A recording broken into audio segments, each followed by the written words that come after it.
Et coucou les copains, j'espère que vous allez bien, que vous allez genre vraiment bien aujourd'hui et je vous envoie toutes les meilleures énergies pour votre journée et votre semaine. Aujourd'hui je voulais vous parler de médiumnité, des médiums TikTok. Alors vous allez me dire, mais qu'est-ce qu'elle nous raconte encore cette folle? Vous allez pas me dire qu'elle a fait, qu'elle a participé à un live TikTok de médium. Eh bien j'ai envie de vous dire que oui je l'ai fait, oui j'ai expérimenté cette expérience.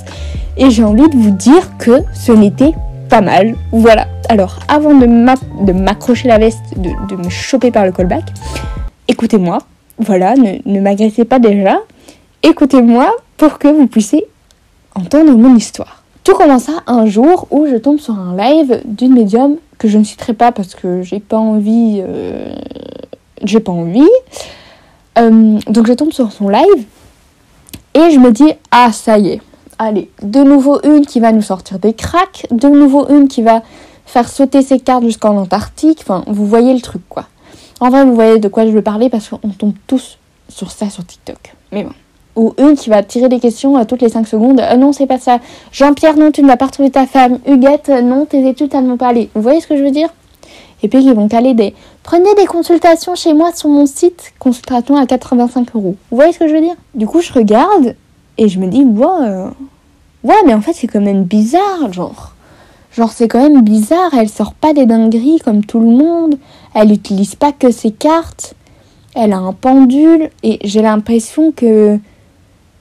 Oh, vous voyez ce que je veux dire? Genre, il y a une partie de moi qui était là en mode, bah non, franchement, t'abuses, tu sais que c'est du faux, et il y a une autre partie qui était là en mode, ouais, mais en vrai, ça paraît tellement vrai, quoi. Genre, ça paraît tellement vrai. Ce qui fait qu'en fait, elle m'a, au départ, un petit peu convaincue, et j'ai fini par m'abonner.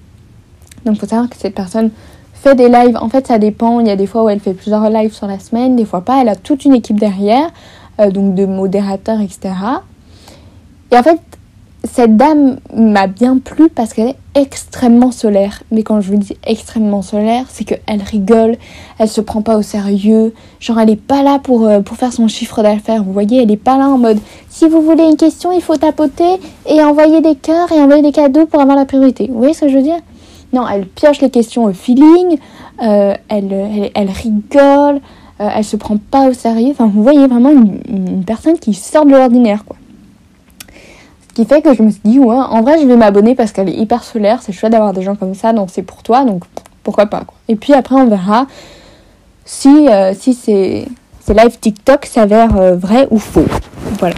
Donc, je vais sur un live, 2 lives, je pose des questions. Et en fait, je me rends compte que je suis prise. Donc, il faut savoir que ces questions, elle les fait vraiment au feeling. Hein. Donc, elle pioche au feeling. Et je me rends compte que je suis prise de temps en temps. Donc, on commence sur des messages de tes guides et autres questions. Et en fait, je vois qu'elle fait les vies antérieures. Qui m'intéresse énormément parce que elle te raconte pas ta vie antérieure comme ça à tout va. Elle te raconte ta vie antérieure en fonction d'une problématique dont tu ne lui parles pas. Vous voyez ce que je veux dire? Ce qui fait que je me suis dit, allez, un jour, je vais y aller au culot, parce que j'y vais toujours au culot dans la vie. Je vais y aller au culot, je vais lui demander une question de mes vies antérieures. Les gars, je peux vous dire que tout le live était choc-barre. Mais même moi, j'étais choc-barre. Bref. On rit, mais j'étais vraiment choc-barre. Soit. Et du coup, donc je lui dis... J'ai screen l'écran et c'est sur mon téléphone. Du coup, des fois, je revisionne un petit peu. Mais bon, bref. Et du coup, je lui ai dit oui, donc je pose ma question, vie antérieure. Et du coup, elle me prend. Et donc, elle te dit nom, prénom, âge et tout. Bon, ok. Et après, elle essaie de trouver la problématique. Et elle me dit oui, je vois que vous avez peur d'un trou, du vide, de quelque chose comme ça. Et bon, alors là, petite parenthèse, vous y croyez pas comme vous voulez. Vous dites que c'est truqué, que c'est n'importe quoi. Il n'y a pas de souci, c'est votre avis. Voilà, moi, comme je l'ai vécu, ça m'a choqué. Mais bon, bref. Donc, vous avez peur de la hauteur, peut-être le vertige. Et moi, je lui ai dit, en fait, non, mais j'ai peur des fonds marins. J'ai peur des poissons, j'ai peur de l'eau et j'ai peur des fonds marins, de ne pas avoir mes pieds dans l'eau. Vous voyez ce que je veux dire? Par exemple, être en plein milieu de l'océan, c'est ma phobie. Et elle me dit, ah oui, c'est ça, donc un trou, une profondeur, une hauteur, quelque chose où vous ne voyez pas la fin. Et je suis en mode, ouais, bon, allez. En vrai, celui-là, je lui ai un peu tendu la perche, elle aurait pu l'avoir comme ça. Et donc, je me dis, écoutez, on va voir la suite, hein. De toute façon, on est là.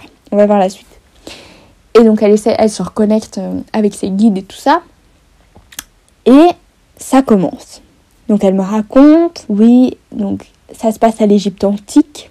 Il faut savoir que j'ai toujours eu une fascination pour l'Égypte et pour la Grèce. C'est vraiment deux pays. En fait, la Grèce, c'est plus les divinités grecques. C'est venu après. Mais l'Égypte, ça m'a toujours extrêmement intéressée. J'ai toujours voulu aller en Égypte. Vous voyez ? Et donc, elle me dit, oui, ça se passe en Égypte antique. Vous étiez une femme et vous aviez de longs cheveux. Est-ce que c'est... Enfin, ça peut être quelque chose qui est toujours le cas. Et je lui dis, en effet, j'ai pas les cheveux courts, quoi. J'ai vraiment les cheveux qui tombent plus bas que la moitié de mon dos. Donc, vraiment, ils sont très, très longs. Elle m'a dit que vous aviez les cheveux foncés et ils étaient sous forme de style de natte, comme ça. Et je me dis oui, ok, bon, j'ai les cheveux foncés. Vous voyez, en soi, je me dis, il n'y a aucun intérêt de faire la comparaison à maintenant, mais en vrai, il y a des caractéristiques qui peuvent revenir dans les vies actuelles. Donc oui, c'est vrai, j'ai les cheveux à peu près foncés, j'ai des très longs cheveux et j'ai toujours aimé avoir les longs cheveux. Bon, bref, à la limite, ok. Et donc là, elle réfléchit quelques instants et je vois qu'en fait, elle commence à faire une tête un petit peu triste. Une tête triste et elle dit des trucs du style Et en fait, c'est des soufflements, mais des soufflements de waouh, c'est dur ce que je vois. Vous voyez ce que je veux dire ? Des trucs de ah ouais, ok, bah là ça va être pénible. Vous voyez ? Et donc elle m'explique en fait que dans cette vie-là, j'étais femme d'un ouvrier qui travaillait pour la construction des pyramides et qu'en fait j'ai eu un enfant illégitime. Donc déjà là c'est un peu trash, mais bon, à la limite, ok, on était dans une autre époque. Et après elle me dit, bon là, je mettrai un petit trigger warning parce que ça peut heurter la sensibilité de certains, donc voilà, trigger warning, mort, enfant, etc. Donc elle me dit, cet enfant, vous ne pouviez pas le garder parce que c'était soit lui, enfin dans tous les cas en fait, vous ne pouviez pas le garder, dans tous les cas il allait décéder et c'était entre guillemets soit lui, soit vous. Et déjà quand je vous raconte ça, hein, sincèrement, hein, j'ai juste envie de faire parce que genre je sens le poids du vous voyez ce que je veux dire ? Bref. Donc elle me dit c'était soit lui, soit vous. Et vous avez décidé d'abandonner cet enfant dans le Nil. Et vous avez dû en fait le plonger dans le Nil et le laisser sous l'eau. Donc vous pouvez imaginer. Et c'est extrêmement violent. C'est extrêmement violent d'apprendre ça. Et elle me dit en fait, votre peur des fonds marins, c'est la peur que l'enfant que vous avez eu a eu quand il a regardé en l'air, quand il vous a vu faire ça en fait. Et ça, vous pouvez vous dire, mais elle est complètement folle à croire une médium sur TikTok. Mais en fait, un jour dans ma vie, j'étais à la piscine et je ne sais pas comment ça se fait ni quoi. Il y a un moment où j'ai eu l'impression que j'allais me noyer. Donc j'avais plus d'air, j'allais noyer quoi. Et la seule chose où j'ai le souvenir de ce moment-là, c'est moi qui regarde l'eau.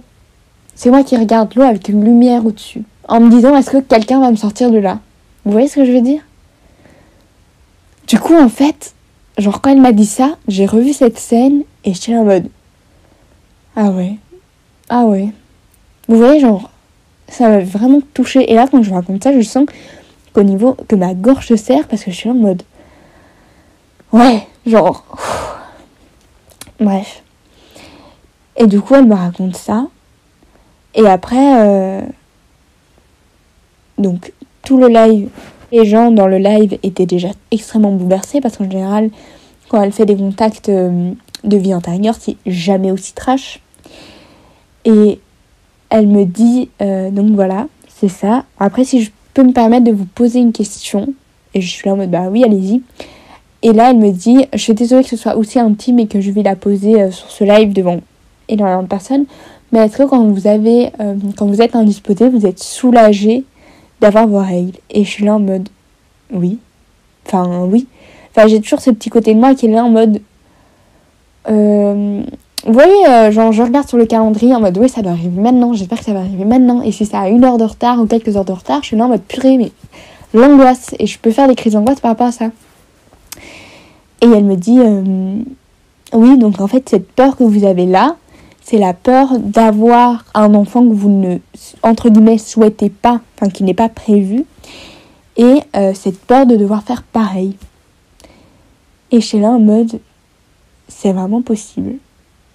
Et donc elle me dit, parce que du coup elle continue, j'ai oublié de vous raconter ça, mais en gros elle me dit, le souci étant que quand vous avez fait ça, il y a une des femmes du village qui vous a vu et qui vous a dénoncé. Donc il faut savoir que vous étiez déjà extrêmement sous le choc de devoir faire ça, parce que c'est extrêmement traumatisant pour une mère de faire ça, et vous étiez tellement sous le choc que vous vous en êtes jamais remis, dans le sens où je ne me suis jamais remis de ce que j'avais fait, j'étais constamment triste, etc. Enfin, comme si une partie de mon âme était morte avec cet enfant. Et elle me dit, oui, il y a une des femmes du village qui vous a vu et qui vous a dénoncé. Et vous êtes retrouvés avec toutes les femmes du village qui ont décidé de vous faire subir le même sort que vous avez fait à cet enfant. Et vous avez simplement accepté parce que vous trouviez que c'était normal et que vous avez juste accepté ça parce que vous viviez constamment avec cette atrocité. Et du coup, elles vous ont accroché, elles vous ont noyé, quoi. Voilà. Voilà une de mes vies intérieures. Oui, c'est pas très joie.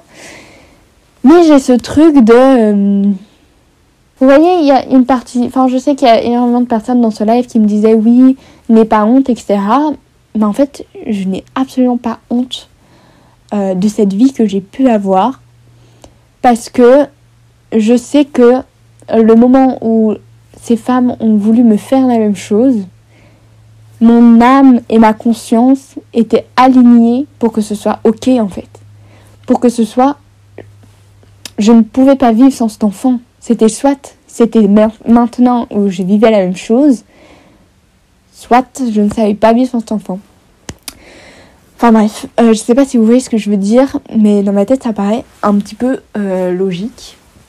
Voilà, parce que c'est quand même assez trash.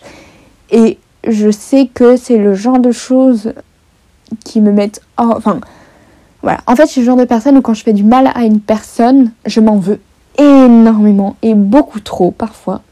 Pour rien, hein, mais beaucoup trop. Ce qui fait que je peux comprendre tout à fait cette réaction de résilience constante, de ok, d'acceptation, qui fait que de toute façon, je n'aurais pas pu vivre avec ça sur la conscience. Vous voyez ce que je veux dire ? Donc voilà, après ce moment émouvant, éprouvant et bien intense, je suis retournée à ma vie quotidienne. Et j'y pense souvent d'ailleurs à cette vie antérieure que j'ai eue. Et en fait, ça me permet de me dire qu'il faut que j'arrête d'avoir peur de l'inconnu. Parce qu'au final, toute cette discussion avec la médium pour qu'elle me dise il faut que vous arrêtiez d'avoir peur de l'inconnu par peur des conséquences. Dans le sens où vous avez peur de faire des choses parce que vous ne savez pas comment ça va se passer, parce que vous appréhendez trop et parce que vous avez peur que ça se passe mal. Et je suis en mode, oui, tout à fait. Par exemple, quand j'ai lancé la boutique, j'ai eu extrêmement peur de ce... Mais simplement, tout le monde a ça, de ce que les autres pouvaient penser. Pareil pour mes réseaux. Alors qu'en fait, tout le monde s'en fout royalement. Mais c'est cette peur constante de « Ah non, je vais pas faire ça parce que je sais pas ce qui va se passer, parce que je sais pas si je vais être prête à savoir accumuler et accepter ce qui va se passer. » Vous voyez ? Donc de temps en temps, j'ai réfléchi et je me dis « Mais en fait, Manon, vas-y. Enfin, pourquoi t'as peur de faire un truc ? C'est pas grave. C'est pas grave. Il va rien se passer de mal. Et puis même s'il se passe des choses de mal, t'auras les épaules pour assurer, t'auras les épaules pour assumer. » Vous voyez ce que je veux dire ? Donc voilà, je voulais simplement vous raconter ça parce que les vies intérieures, c'est vraiment un sujet que je trouve extrêmement intéressant. Je trouve qu'il y a très peu de personnes qui partagent leur vie intérieure quand ils le savent. Après, on ne peut jamais être certainement sûr de ce qu'une médium nous raconte. Moi, j'ai décidé de lui accorder ma confiance et de croire en ce qu'elle racontait parce que je suis toujours d'ailleurs persuadée de ce qu'elle raconte, surtout au niveau des vies antérieures. Et voilà, et ça m'a fait du bien en fait au final d'avoir posé cette question parce que au quotidien ça m'aide à lâcher prise. Surtout que je sais que j'ai un énorme problème au niveau du lâcher prise. Et que voilà quoi. J'espère que ce podcast ne vous aura pas trop chamboulé, que ça vous aura intéressé, que ça vous aura plu. Comme d'habitude, si vous avez des remarques ou quoi que ce soit, n'hésitez pas à m'en parler sur mes réseaux. N'hésitez pas à laisser un joli commentaire sous ce podcast-ci et à mettre une jolie note, à partager, à vous abonner et à pourquoi pas le partager sur vos réseaux sociaux si ça vous fait plaisir. En tout cas, moi ça me fait toujours plaisir de vous voir en story, etc. ou de vous voir dans mes commentaires ou dans mes messages. Voilà, donc je vous fais plein de gros bisous et on se retrouve la semaine prochaine. Bisous!